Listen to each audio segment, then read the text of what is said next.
Je crois que main à main avec le Rav, avec toute l'équipe, avec Ilan, avec Jonathan, c'est ça, maintenant j'ai pas oublié Jonathan. Et tout, et Gad. Oh, Et Moshe. Pour la carotte. Ça fait plaisir parce que moi j'étais sûr, j'ai dit, bah, au Hachem, vraiment, je suis encore avec les amis de Shabbat. C'est-à-dire depuis samedi soir, on a enchaîné jusqu'à. Et je croyais avec Dr Faro que voilà, on va terminer un petit comité, on va être 5-6 personnes, on va partager un peu des divrei Torah, un petit lapin pour Rosh Chodesh. Et voilà, demain matin déjà on va retourner. Mais bah, au Hachem, voilà, grâce à Dieu, on va essayer, je me permets, de partager une petite touche israélienne. C'est la seule chose qu'on peut apporter en tant que perroquet israélien, quelque chose que ici, on ne le vit pas comme en Israël. On est veille de Yom HaZikaron. Demain soir, à 20h, bon, c'est une loi en Israël, tous les magasins ils sont fermés. Et il y a une sirène. Mercredi matin, pareil, à 11h, tout le monde s'arrête. Je ne sais pas si vous étiez une fois en Israël à ce moment-là, en pleine autoroute, toutes les voitures s'arrêtent. Et tout le peuple, tout le monde s'arrête. Et qu'est-ce qu'on fait? Voilà le titre d'aujourd'hui. On va parler de ce mot-là. En hébreu, on l'appelle Vaïdom. Un mot de dom, on dit à les soldats, on ne bouge pas. Alors certains, c'est leur manière de se rappeler de toute la tristesse. Et demain, ça va être pour la mémoire des 25 000 et quelques. L'année dernière, le chiffre, il n'était même pas à 24 000, mais depuis le 7 octobre, ça a été rajouté encore presque 1400 personnes décédées. Donc c'est 25 000 qui se rajoutent avec les 24 000 de Rabbi Akiva. On est 49, 50 000 personnes qui ont donné leur corps, leurs âmes. Alors certains, ils s'arrêtent et c'est leur manière de se rappeler. Nous, on fait en général des Teilim, on fait des Mishnayot, on fait une étude. Même le cours d'aujourd'hui, on va dédier pour leur mémoire. Et on va essayer de comprendre ensemble. Voilà, je ne sais pas pourquoi ce titre a été choisi, mais c'est trouver la sérénité face aux épreuves. Alors excusez-moi, d'abord, je ne lis pas bien le français, c'est pour ça que je remercie toute l'équipe. Quand ça a été fait, tout le travail de livre, c'est pendant un an. Il y a un petit QR code qui l'amène à la vidéo. Et le transmettre, déjà mon français, je m'excuse pour me mettre à l'aise. Je vais fêter bientôt 40 ans en Israël. Toute ma vie est en Israël, c'est la première fois que je suis à Marseille. Donc excusez-moi d'avance sur les erreurs de français. Et ce titre qui a été choisi, c'est pour amener cette touche israélienne, voilà. On est dans une période dure. Le mois d'Iyar, la moitié, c'est encore le Homer. Et le conte du Homer, le Ramban, Rabbi Moshe ben Nachmanide, je crois en français, il disait qu'à l'époque, avant Rabbi Akiva, tous les 49 jours du Homer, c'était la fête. Comme demi-fête, comme Chol HaMoed. Malheureusement, il y a eu cet accident de Rabbi Akiva, les élèves de Rabbi Akiva, les 24 000 élèves, et ça fait que le pays, il est en mode deuil la moitié du mois d'Iyar. Il n'y a pas de musique. Je vois beaucoup avec des barbes. Il n'y a pas de mariage. Et c'est un peu triste. Et demain, ça va être une soirée, en tous les cas, dans tout Israël, où on est tous vaïdom. Pourquoi il faut passer telle épreuve pour arriver à ce qu'on est l'État d'Israël? Après, je vais amener un peu le cours particulier. Pourquoi certains de nous, attention, je ne donne pas de réponse à des questions qui n'ont pas de réponse. Je veux travailler avec vous, avec moi-même. Pourquoi chacun traverse les épreuves? Parnassa, Shalom Bayit, mariage, santé. On ne peut pas arriver à la rose, pas la communauté, je parle, sans passer par le pic. Ben, apparemment, non. Si un jardinier, il va couper les pics, avant que la rose elle pousse pas. Donc, il y a un chemin que Hachem il a fait, que le résultat il est bien, parce que toutes les nations qui n'ont pas eu des pics ne sont pas là. Ils sont pas là, ils sont dans la poubelle de l'histoire. Bon, babyloniens, romains, gaulois, il n'y a plus. On est là. On passe des épreuves. Comment on peut trouver, voilà, c'est ça la sérénité. Comment on peut trouver, je ne vais pas dire des réponses, mais comment, malgré les épreuves que chacun y passe, et je dis, je souhaite et je prie, comme elle dit la Gemara, c'est dans le traité Erechin, 15e page, si je me rappelle bien. La Gemara dit, on demande à Dieu d'avoir des épreuves light.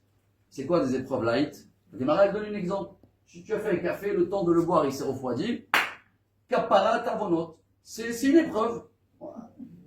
On adore des épreuves comme ça. La Gemara dit, tu voulais prendre un billet de 50 shekels, tu as pris un billet de 20. Le fait de remettre la main dans la poche et retirer le billet, épreuve, Nisayon, quelqu'un qui l'a mis le pull à l'envers, Nisayon. Bon, on demande à Dieu d'avoir que des épreuves comme ça. Mais chacun, je parle de moi, on traverse tous des épreuves. Le roi David, c'est le Télim de Sukkot, hein, le 42. Il dit là-bas, le roi David, Kol mishbarecha vegalecha, ala yaravaru. Le roi David, il compare notre vie comme des vagues. Des fois, il y a des petites vagues, des fois, il y a des grandes vagues. Alors, si quelqu'un, il veut prendre la vague, elle m'a la saute. Mais il faut savoir baisser la tête. Mais peut-être on va trouver aujourd'hui où les vagues y commencent, pour éviter peut-être des grandes vagues. Alors avant tout, je vais vous raconter ce que vous avez écouté tous Shabbat. C'est pour ça que je me permets de partager ça avec vous, parce qu'on a eu tous la même paracha. Elle n'a rien à voir avec mon nom, Shemini, pas Shemouni. Et là-bas, il y a ce qui nous concerne en Israël et que je veux partager avec vous. Vous vous rappelez un petit peu l'histoire de la paracha de Shemini? Quelle paracha extraordinaire! Si on prend toute la Torah, une pyramide, combien de parachiotes il y a dans la Torah? 53. Batile Gani. Gan. Le champ. Gan Eden. C'est quoi la tête alors? On a 26 et 26. Il y a le milieu. Appelez-la la paracha 27. C'est laquelle? Shemini. Et je ne sais pas si vous avez remarqué qui c'est qui est monté dans la 6e montée dans la paracha. Il y avait là-bas Kolole Chalgachon. Il y avait la liste de tous les produits, il y a la liste de consistoire de cache-route, tout ce qu'il faut manger, on ne peut pas manger. Il y avait le serpent là qui marche sur le ventre. Il y a un grand vav. C'est quoi? Le milieu de la Torah dans toutes les lettres. Et celui-là qui est monté juste avant dans la 5e montée, c'est marqué là-bas. Moshe Rabbeinu qui s'est énervé sur. Vous vous rappelez de cette histoire-là? C'est la montée. Veine Darosh Darash Moshe, Veine Soraf, Seir Achatat. Darosh Darash, c'est le milieu dans la Torah dans les mots. Donc tout se trouve dans la paracha de cette semaine Shemini. Qu'est-ce qu'on a dans la paracha? On a la journée d'inauguration du tabernacle, un accident qu'on va parler tout de suite, quelle épreuve? Aaron à Cohen. Mais ça va nous donner des réponses. Comment Aaron il a réagi? Et qu'est-ce qu'il a fait tout de suite après? Et à la fin, ça se termine avec la liste des cache-routes. Il doit avoir un lien dans tout ça. C'est pas moi, je suis en mode d'avion depuis 2 jours. Hein. Alors, à Botaï, voilà où ensemble, on va essayer de partager ce message. J'espère que vous allez le retenir comme un message israélien, appelez-le comme ça.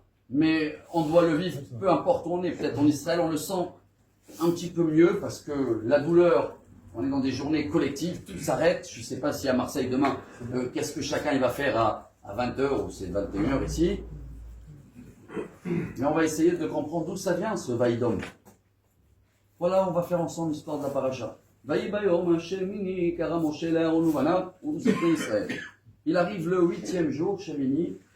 C'est quelle date dans le calendrier hébraïque? Bravo Rachid, dit Rosh Chodesh Nissan. Il y a un mois pile. Et c'était la journée. Pourquoi c'est la 8e? Parce que 7 jours avant, le 23 Adar, Dieu lui a dit à Moshe, Moshe, tout est prêt. Alors tu vas commencer maintenant pendant 1 semaine, tu vas monter, démonter tout le tabernacle. Tu vas organiser tous les sacrifices. Tu vas faire, ils m'ont dit en français, je crois qu'un rodage, on dit quelque chose comme ça. Tu vas faire tout le rodage et comme ça, le 8e jour, ça y est, on peut faire quoi? C'est le plus grand jour, comme ça il dit le Zohar Rabbi Shimon Bar Yochai. La plus grande journée que Dieu a attendue depuis 2248 ans, la création du monde. Dieu l'a attendu Rosh Chodesh Nissan. de la deuxième année de la sortie d'Égypte. Pourquoi?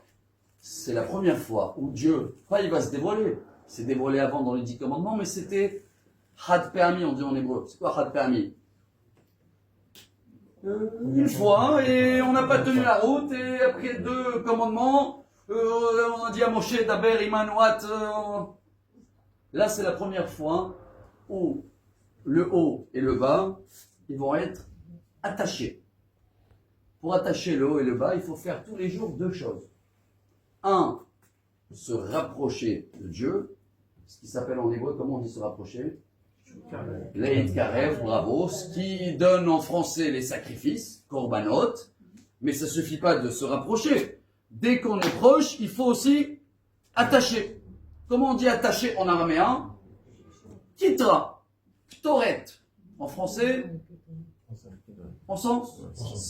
Tous les jours, donc les Kohen, c'était leur rôle. Les Kohen, face à nous pécher, qu'est-ce qui fait un péché?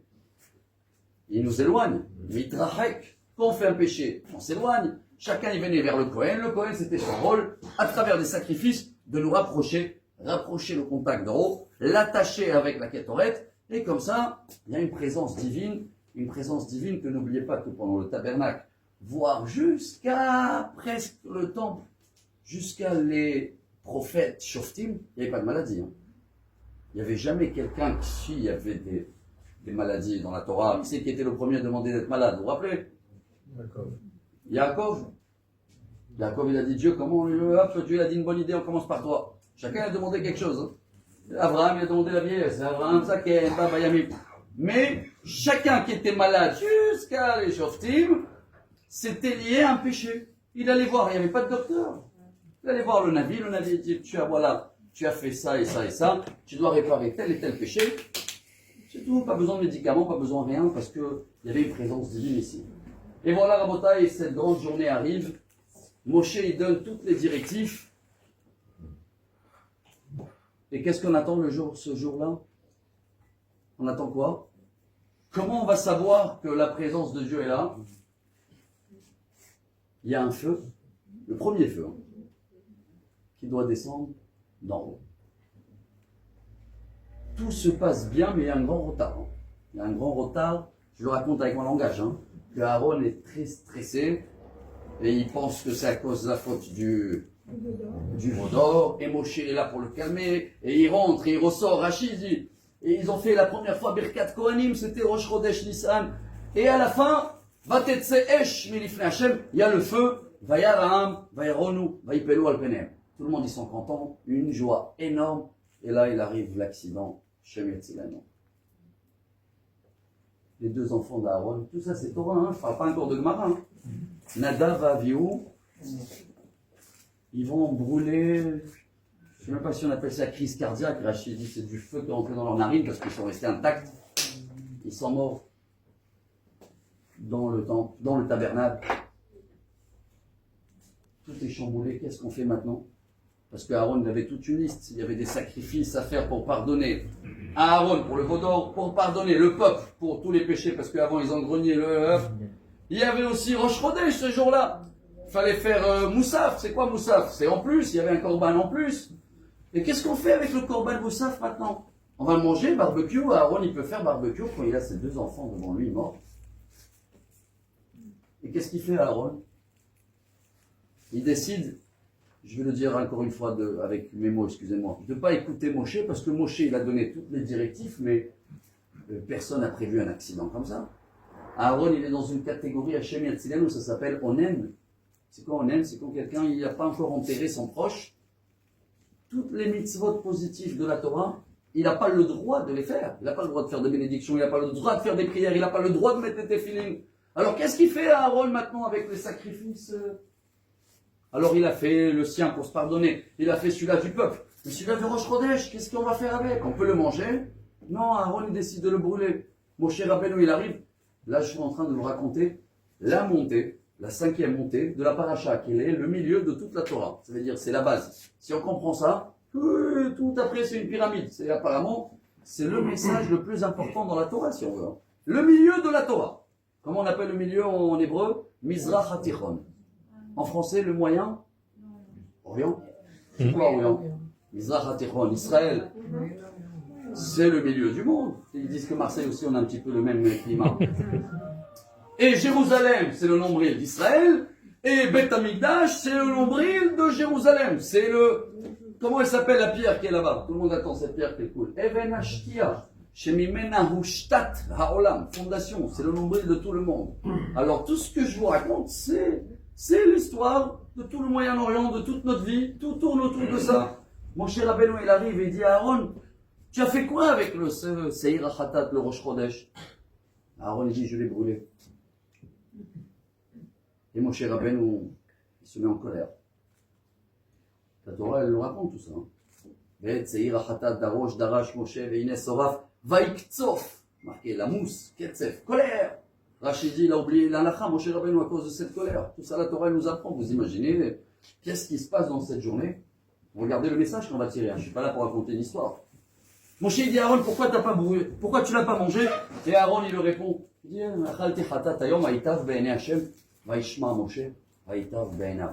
Aaron, il répond, il dit à son frère, comment je peux manger? C'est-à-dire maintenant manger la viande. J'ai fait tout ce qu'il fallait des devoirs publics. J'ai fait les sacrifices du peuple. J'ai fait ce qu'il fallait pour moi, pour pardonner la faute du vaudor. Mais je ne peux pas continuer à manger. Et Moshe, comme ça, il dit Rashi, Hoda velo bosh. En hébreu. Moshe, il a modé, c'est quoi modé? Reconnu qu'il s'est énervé pour rien. Il s'est énervé d'abord sur les enfants d'Aaron, etc.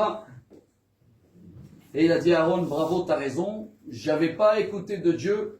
Il n'y avait pas de directif. Qu'est-ce qu'on fait dans une période de deuil? Et Aaron, il a pris la bonne décision. Et voilà, Rabotai, le message que je veux parler avec vous, parce que quand Moshe, il va venir maintenant annoncer à son frère que ses deux enfants, ils sont morts,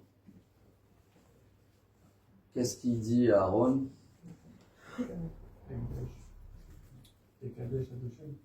Alors Moshe, il essaie de le consoler, voilà, aidez-moi de comprendre, parce que regardez, là on est en train de parler d'une épreuve à Hachem et Shmuel. Le seul, c'est Aaron qui a passé une épreuve comme ça. Il y a des gens qui ont passé des grandes épreuves. Allez, on a donné un exemple. Moi, j'ai grandi là. Mes parents, ils habitent toujours là-bas. À Natalia, à côté de l'hôpital Laniado. Laniado a été fondé par le Hadmor de Tzanz, Rabbi Yekutiel Albert Stam. Tzanz, c'est une ville en Djerba. En Pologne. Hein, c'est une petite ville là-bas en Pologne qui a été dans la Shoah. Il a perdu sa femme et 11 enfants. Hadmor de Tzanz. Il a écrit un livre avec toute sa vie, Sidesh. Et il a dit pendant que... Il marchait plusieurs fois vers le champ bagaz. Hein. C'est des exemples. Il a écrit un livre. Il a dit à Dieu, puis il est là-bas. Il a dit, dès que je me sauve, si tu me fais sortir de là, je n'abandonne pas. Je me remarie. Il est parti en Amérique. Il s'est remarié. Et il a dit à Dieu pendant qu'il était sur les corps, hein, je vais faire un hôpital. C'est ce qu'il a fait dès qu'il est arrivé à Natania. Et jusqu'à aujourd'hui, l'hôpital Aniado, reconnu un des meilleurs en Israël pour les accouchements. Et j'espère que ça va être servi et que pour là, moi je le connais de près depuis Baruch Hashem plusieurs fois. Et je veux partager avec vous aussi son message à lui. Mais d'abord à Aaron Cohen, parce que lui il a dit qu'il a pris la force de la Torah, de cette paracha, comment traverser ces épreuves-là. Alors Bezrat Hashem, à la fin on va comprendre que nous, si Dieu veut que ça reste des épreuves du café qui se refroidit, et là on va dire à Dieu merci parce que on va avoir la réponse. Comment trouver cette sérénité dans, si Dieu veut, les épreuves light pour chacun de nous? Alors Moshe, il arrive chez Aaron et il nous dit, Aaron, quand Dieu il m'a dit qu'on va arriver à la Yom HaShemini, à la journée d'inauguration du tabernacle, Dieu il m'a dit qu'il va avoir des sacrifices humains. Bekrovai et Kadesh. C'est pas marqué Bekrovi, ça veut dire, il dit à son frère, il y en a minimum 2 qui vont devoir partir. Encore une fois, je ne suis pas là et je ne suis rien, je ne suis pas capable de donner une réponse. Pourquoi il faut des sacrifices humains? Pourquoi il faut demain être debout et dire à Dieu 25 000? Pourquoi dans la Shoah, il y a 80 ans, on était sûr qu'on ne va jamais traverser la même chose et le 7 octobre, il y a eu des viols, il y a eu des brûlés. Pourquoi? Il y a une réponse. Il n'y a pas de réponse pour la question. il y a une réaction, il y a une façon d'accepter les choses, que Aaron, il nous apprend comment le faire. Alors Moshe, il vient et dit à Aaron, tu sais, Dieu, il m'avait dit qu'il va avoir des sacrifices humains, et j'étais sûr que ça devait être toi et moi. Maintenant que je vois que c'est tes enfants Nadav et Abihu, donc ils étaient dans un niveau plus haut que nous.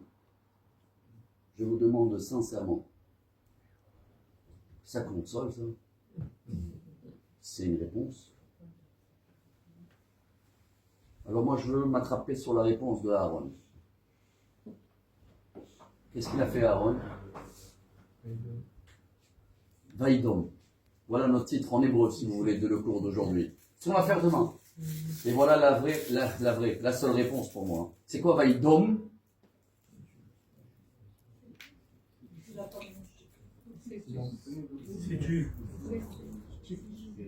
Mais Ashket d'une manière, Rabotai, c'est ce qu'on va apprendre aujourd'hui, c'est profond. C'est profond, c'est Rabbi Nachman de Breslev qui dit. C'est hashtag. Hashtag dans la tête. Pas seulement hashtag de rien dire. Hashtag les questions dans la tête. Parce qu'il n'y a pas de réponse. C'est divin. Parce que la Gemara, elle raconte Menachot, page 29. Tout le monde connaît cette histoire. Moshe Rabbeinu, il avait vu Rabbi Akiva. Il avait vu cette génération. Il a même dit à Dieu, je repars en arrière. Oui, Nin, Shmini, allez, pourquoi moi? Dieu choisit Rabbi Akiva. Dieu, il a dit à Moshe, Shtok. Kachalta bemarshava lefanai. Traduction en français? Tais-toi. Dieu, il a dit à Moshe, c'est ma pensée. Alors Moshe, il a dit, Dieu, au moins, tu peux me montrer la vie de ce grand rabbin Rabbi Akiva, comment il va terminer, parce que quelle lumière Rabbi Akiva. Il nous a apporté toute la Torah, toute la Quand la Torah, Regelachat, c'est un autre sujet aussi, comment ça se fait que 24 000 élèves à lui, à Rabbi Akiva, qui nous apporte toujours un ton prochain comme toi-même. Comment c'est arrivé? Mais peut-être la réponse de maintenant, elle répond même à ça. Parce que la réponse, je vais vous le dire tout de suite, hein. Elle est simple, hein, c'est qu'il n'y a pas de réponse, c'est que plus on a compris qu'on n'a rien compris, on a tout compris, c'est ça le cours. Mais Rabbi Nachman, il nous explique que ça c'est, Rabotai, c'est, on doit le vivre. Quand je dis on doit le vivre, mon cher Rabbi lui a dit, Dieu, montre-moi la fin de Rabbi Akiva. Et Dieu l'a montré. Rabbi Akiva est décédé quel jour? Chazak Kippour. Vous vous rappelez un peu dans les stéchot, il y en a qui rajoutent dans les textes, dans la prière. Rabbi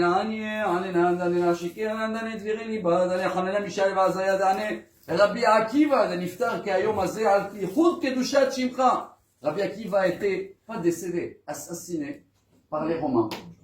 Jour de Kippour, devant Césarée, la ville qu'elle porte son nom, Or Akiva, avec des peignes. Sarko et Goufo bemasrekot shel barzel.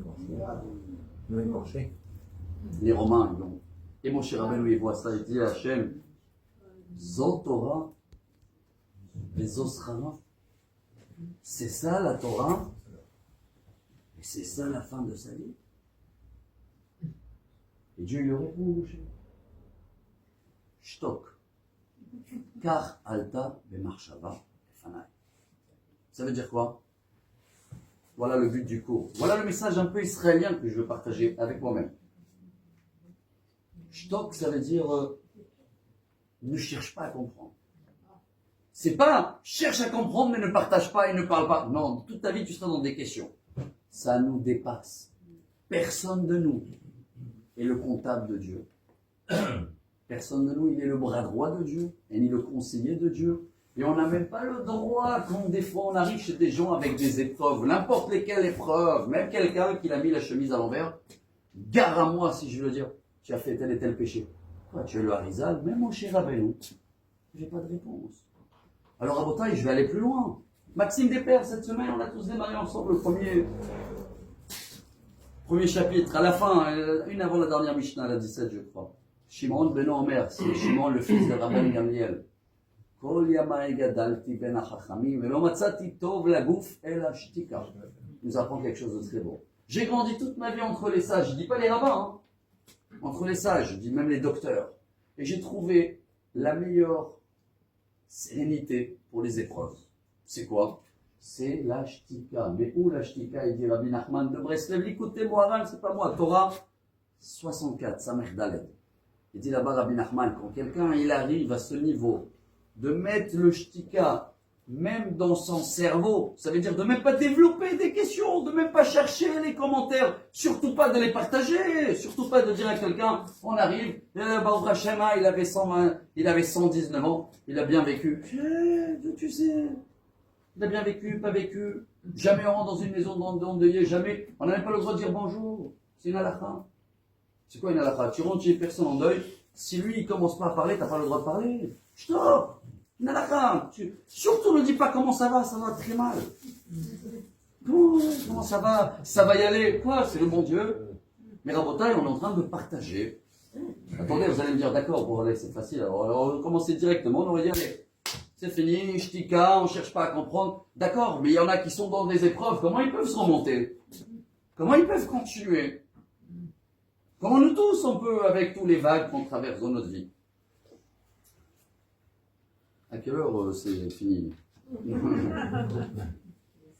15 minutes, 20 minutes? Pas trop retardé, je sais pas. Nous, on a... À quelle heure? Faut pas penser. L'avion est assez long. 25 minutes. Oula, alors, je vais un peu moins, je vais essayer. Là, en général, 3 minutes, c'est à peine. Après, j'ai plus de... Mais c'est marqué devant, hein. Je partage ce qui est marqué. J'aurai le temps un peu dans l'avion de faire des devoirs et de partager ces moments-là parce que demain, je sais pas comment vous allez les vivre ici, mais vous allez se rappeler un petit peu de ce message et vous allez se mettre avec nous et on va tous faire comme Aaron, Vaïdom. On va tous se mettre comme ça demain et on va comprendre qu'on n'a rien compris et qu'on ne peut pas savoir pourquoi ces jeunes soldats, pourquoi hier encore il y a eu des enterrements, pourquoi il y a des... Rabotai, on ne peut même pas chercher à comprendre. Si on peut voir le résultat, c'est quoi le résultat? On voit la rose, on voit que c'est un chemin. Mais les pics, pourquoi ils existent? C'est Dieu qui a décidé, ça remonte à des réincarnations qu'on n'a pas idée. Appelle le Harizal, il pouvait dire sur quelqu'un, oula, il y a 1300 ans, tu étais là et tu avais fait ça. Aujourd'hui, quelqu'un, il peut savoir qu'est-ce qu'on était avant. Alors pourquoi on essaye de être des commentaires? Pourquoi on essaye d'aider le bon Dieu? Dieu, il a dit à Moshe, stop. Bon, vous allez me dire alors maintenant comment je fais? Voilà, chacun, d'accord, chacun ses épreuves.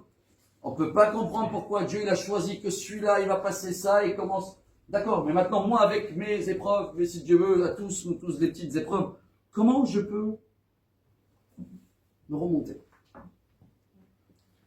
Comment je peux m'élever?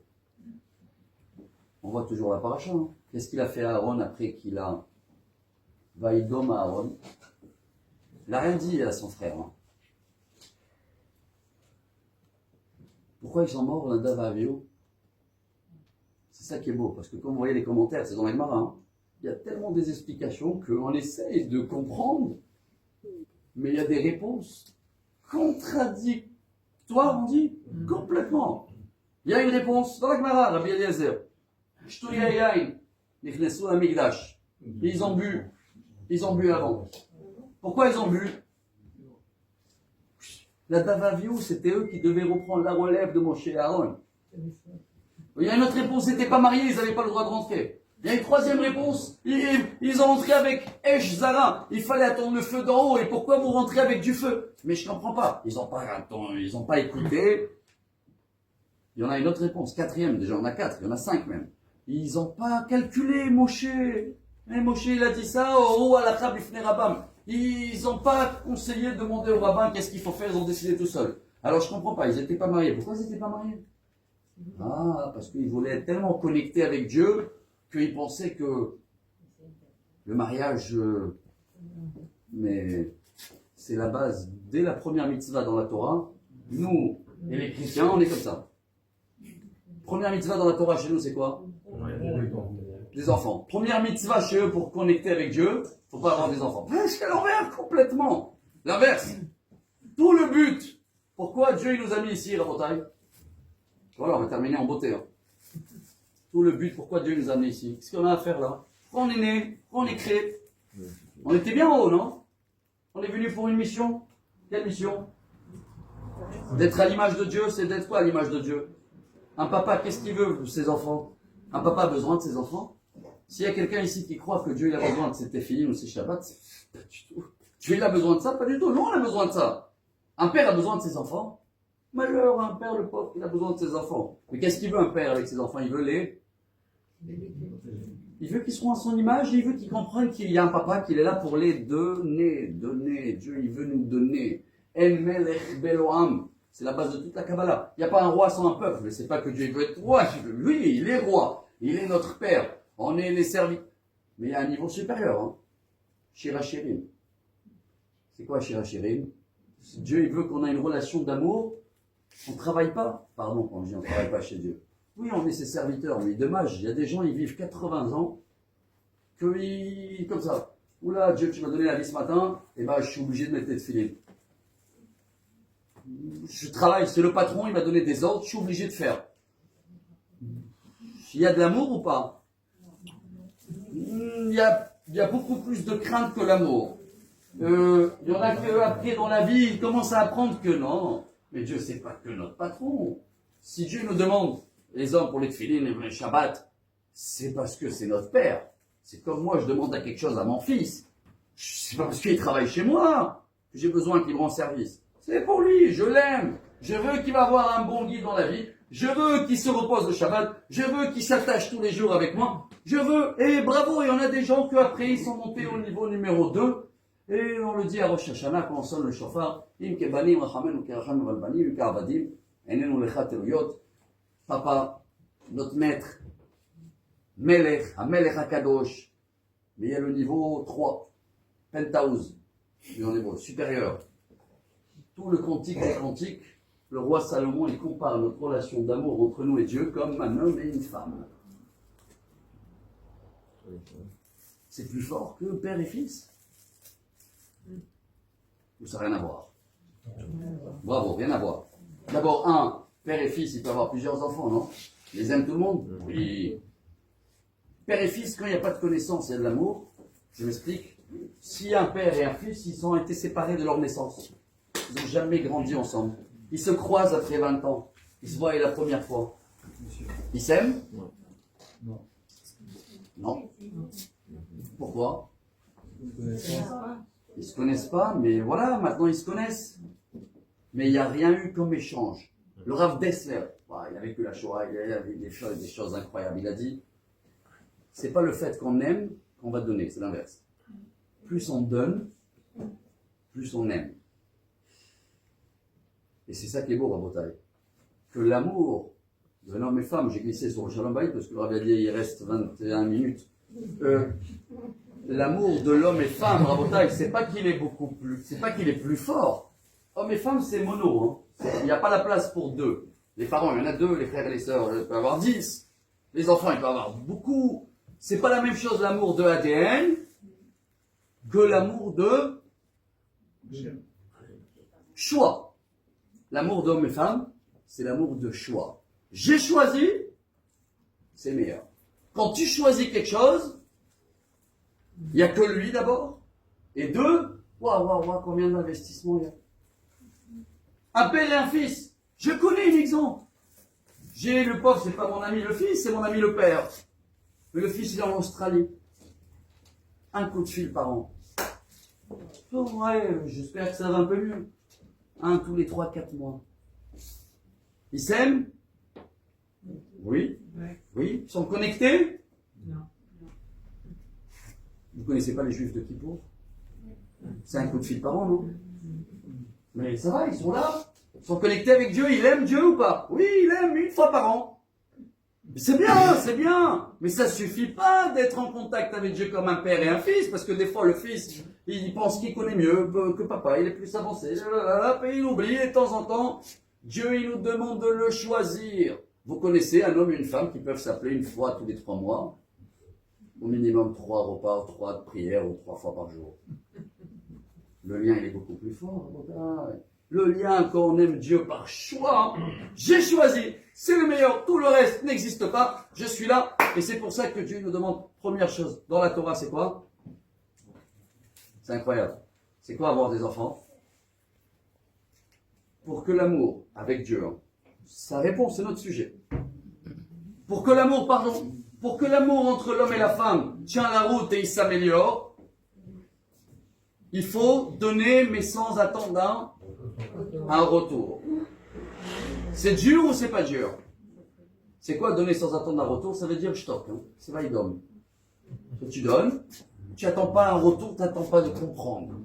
Tu donnes, c'est mon devoir, c'est mon fils, je donne. C'est ma femme, je donne. Ah, c'est pas le retour que je m'attendais, c'est pas grave. Rabotaï, quelqu'un ici peut me confirmer que c'est facile de donner sans attendre un retour? Ou dans le fond, on attend un retour, Rabotaï? Et bien c'est pour ça que la première mitzvah dans la Torah, c'est de avoir des enfants. Vous savez pourquoi? C'est incroyable ce que je vais dire et j'espère que je vais me faire comprendre moi-même. Parce qu'avec les enfants, on s'entraîne de donner sans attendre un retour. Et Dieu, il nous demande d'appliquer ce qu'on s'entraîne avec les enfants, de le faire aussi avec notre entourage. Et si on le fait avec notre entourage, on est dans l'image de Dieu parce qu'automatiquement on le donne aussi à lui sans attendre un retour, ça veut dire sans chercher à comprendre. Ce qui nous amène, Rabotaï, je veux aller à la fin, c'est merveilleux. Qu'est-ce qu'il a fait Aaron tout de suite après qu'il était dans le deuil? Comment il s'est remonté? C'est ce qu'il a dit à Moshe. Il s'est occupé du peuple juif, il a fait les sacrifices publics, il a fait Berkat Kohanim. Il a fait du chesed. Il a créé un hôpital par Aaron Cohen. Tu as mort de sens qui s'était inspiré de Aaron Cohen. Et qu'il a compris que quand il y a des épreuves dans la vie, que tu ne peux pas les comprendre parce que c'est divin, mais si tu veux la force et s'en sortir, eh ben tu dois t'occuper des autres et donner sans attendre un retour.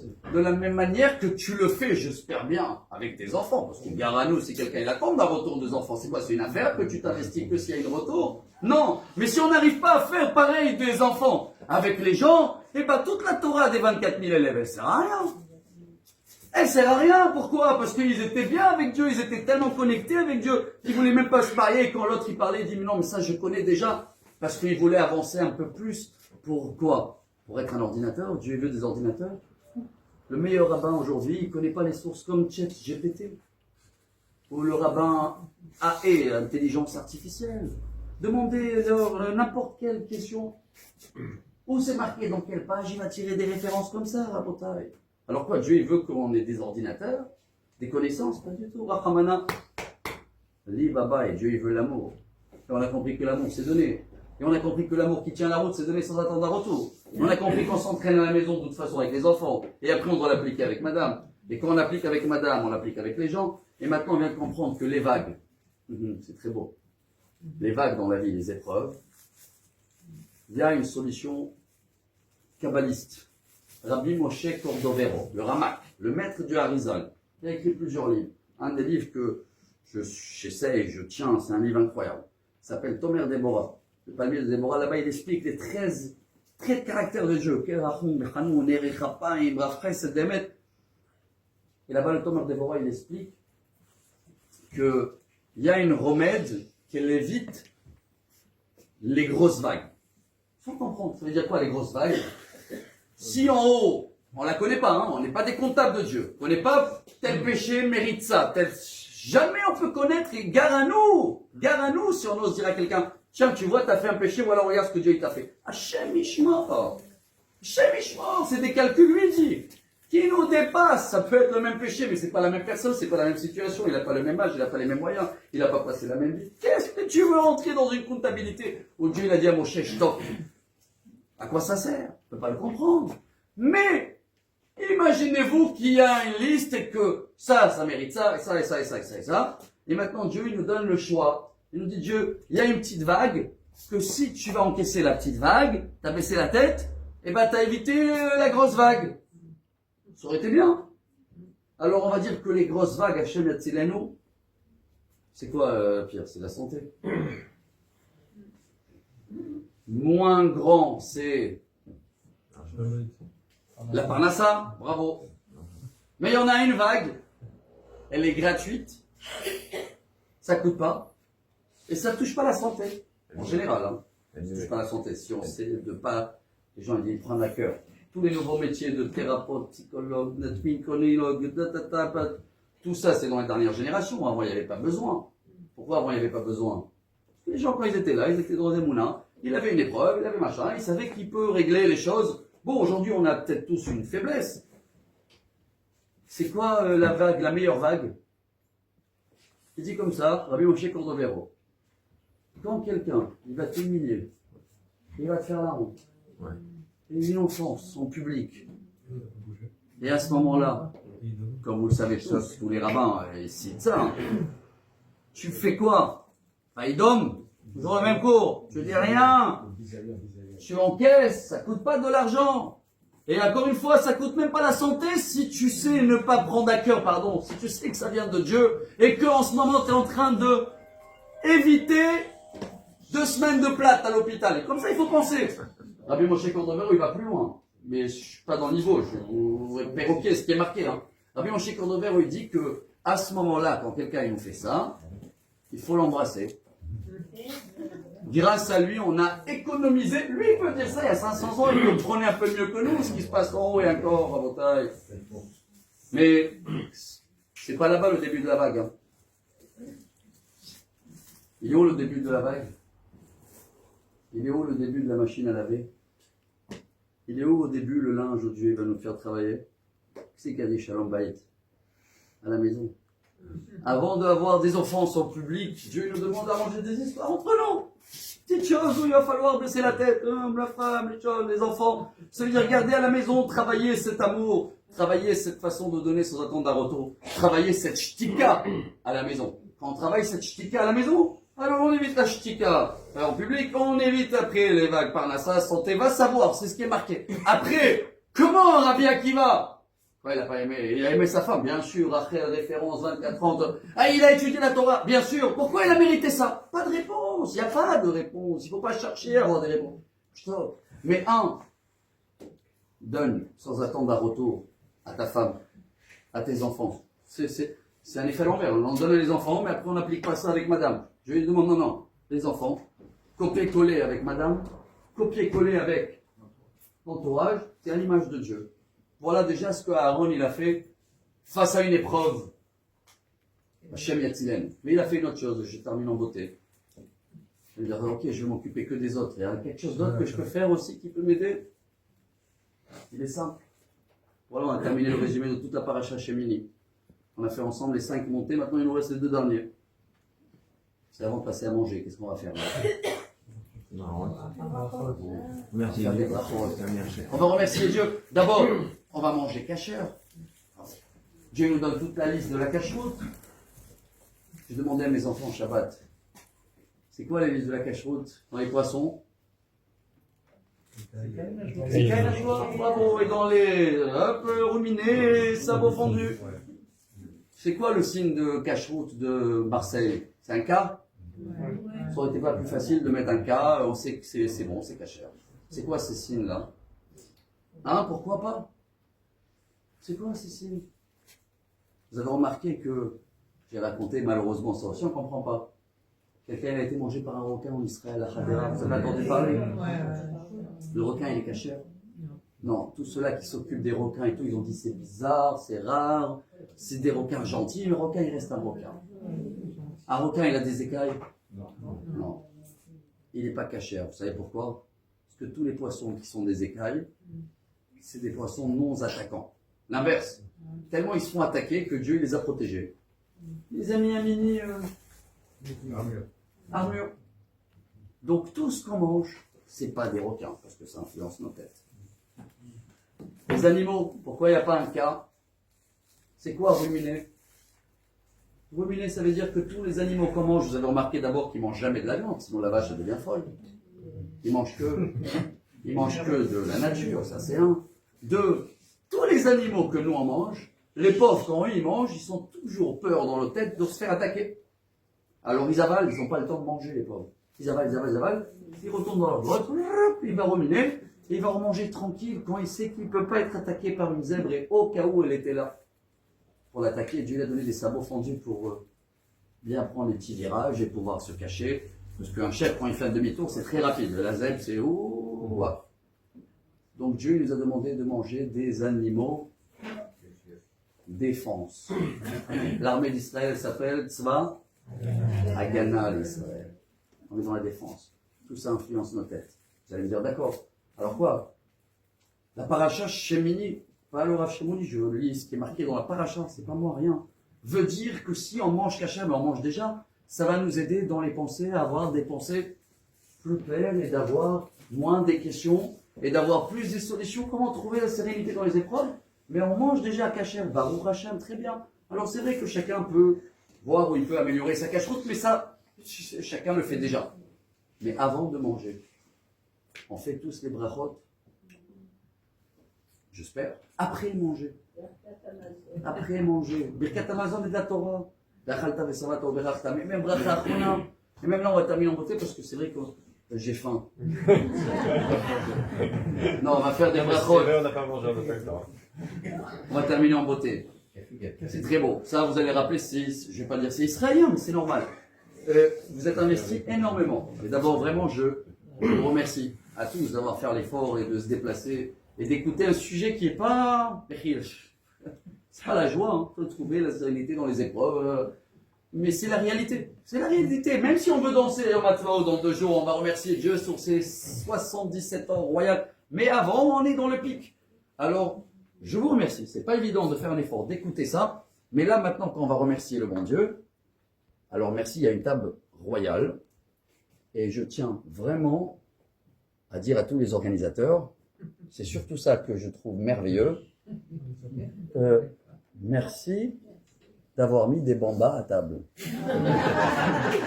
Ah, c'est... Non, mais... C'est ça que j'ai c'est ça que j'ai remarqué dans cette table royale. Vous imaginez que je rentre chez quelqu'un. Et la femme, elle a fait des chalotes. Elle a tout fait. Et il y a des fruits extraordinaires. Il y a tout, et je rentre et je dis, oh là là, coca, glaçon. Il y a des coca glaçons. C'est la base. Coca glaçon, mais s'il n'y a pas, à côté, là, le shish kebab, tu vas t'amener un coca glaçon. Vous imaginez que, dans les brachot, on a un ordre. C'est quoi l'ordre?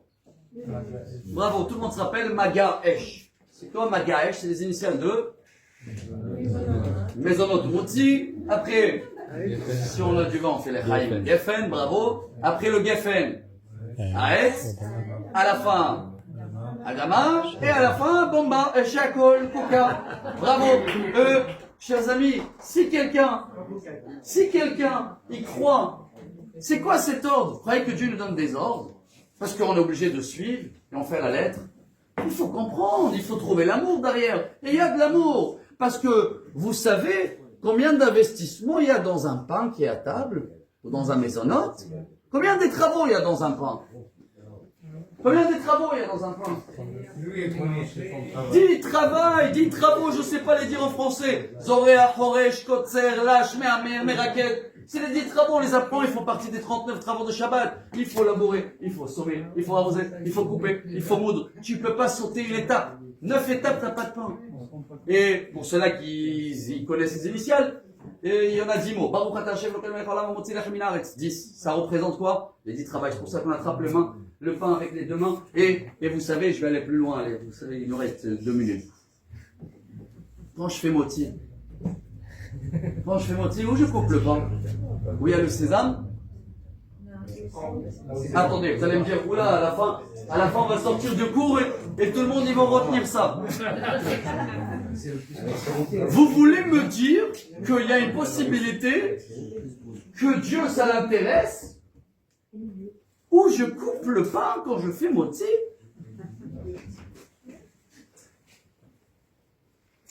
Kvod Harav, Gemara Sanhedrin, Rav Ashi, il a fait un cours, et il a dit, ils étaient en train d'étudier sur les rois. Ils étaient en train de s'étudier sur le roi Ménaché. Le roi Ménaché était le roi, je l'appelle le roi tunisien, 55 ans, il a gouverné, il n'y avait pas un péché qu'il n'a pas fait, l'idolâtrie et tout. Bref, le rabbin, je vous le fais en bref, il a dit, ok, demain on va parler de notre ami Ménaché. C'est l'histoire de Talmud que je vous raconte. Je crois que c'est la page 113. Le roi Ménaché, il arrive chez le rabbin, je parle d'un rabbin de Talmud. Le roi Ménaché, c'est il y a 2500 ans en arrière. Le Rav Ashi, 1600, 1700 ans en arrière. Et le roi, il vient le voir et le dit, t'as pas honte de dire dans le cours que demain on va parler de notre ami le roi? Tu sais que si tu étais dans ma génération, avec toute ta Torah, t'aurais levé ton pantalon, Jalabia il y avait à l'époque, et t'aurais couru faire l'idolâtrie. Des idolâtries qu'on ne peut pas comprendre à l'époque, ils faisaient les besoins sur des statues. Alors regarde, demain, tu vas t'excuser de m'appeler ton ami, et juste pour te prouver que tu n'es pas du tout dans notre niveau, tu sais où on coupe le pain? Le rabbin dans le rêve, il le dit à Ménaché. Quoi?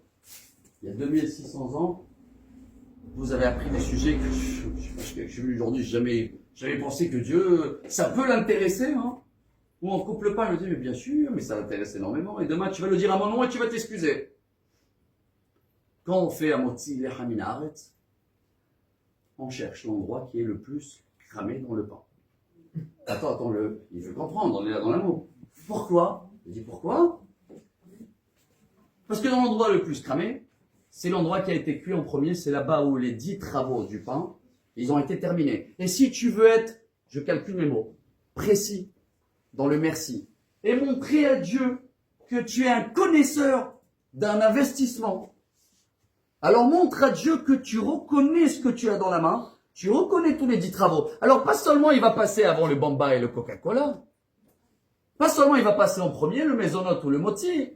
Je viens de découvrir que je peux y aller même dans la finition de l'amour et de comprendre encore mieux pourquoi le pain en premier, pourquoi le vin en deuxième. Il y a beaucoup de travail dans le vin.